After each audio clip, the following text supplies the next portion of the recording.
चंद्रपुरात दुसऱ्या जय भीम साहित्य संमेलनाची उत्साही सुरुवात झाली। हे संमेलन 2 दिवस चालणार आहे।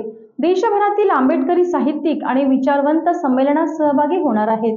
डॉक्टर बाबासाहेब आंबेडकर यांच्या भीम साहित्य आणि सांस्कृतिक ठेव्याचा या निमित्ताने उद्घोष होणार आहे। चंद्रपूरकर नागरिकांना संमेलनात परिसंवाद, चर्चासत्रे, भीमगीतांची मेजवानी मिळणार आहे।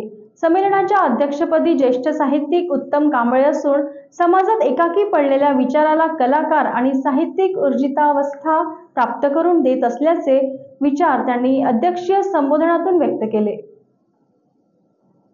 काय येतात ते आणि इतिहास काय सांगतो? संयुक्त महाराष्ट्र घडवण्यासाठी हातात डब घेऊन कोण उभा होता? कलावंत उभा होता। बाबासाहेब ज्या काळात बोलत होते, लिहित होते, त्या काळात आपल्यातलं साक्षरतेचं प्रमाण 5% सुद्धा नव्हतं। अडाणी समाज होता आणि अडाणी समाजाच्या मनामध्ये विचाराचे अंगार पेरण्याचं काम फक्त या समाजाचा कलावंत करत होता। सगळ्या क्षेत्रामध्ये तो समाजाला शिकायला लावत होता, तशी गाणी तयार करत होता। तो समाजाला संघर्ष करायला लावत होता, तशी गाणी तयार करत होता।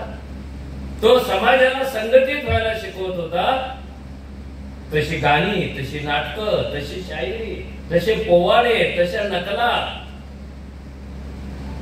कारण समाजातला सामान्य माणूस जेव्हा एकाकी पडत असतो ना, तेव्हा कलावंत आपलं कड करून त्याच्या मागे उभा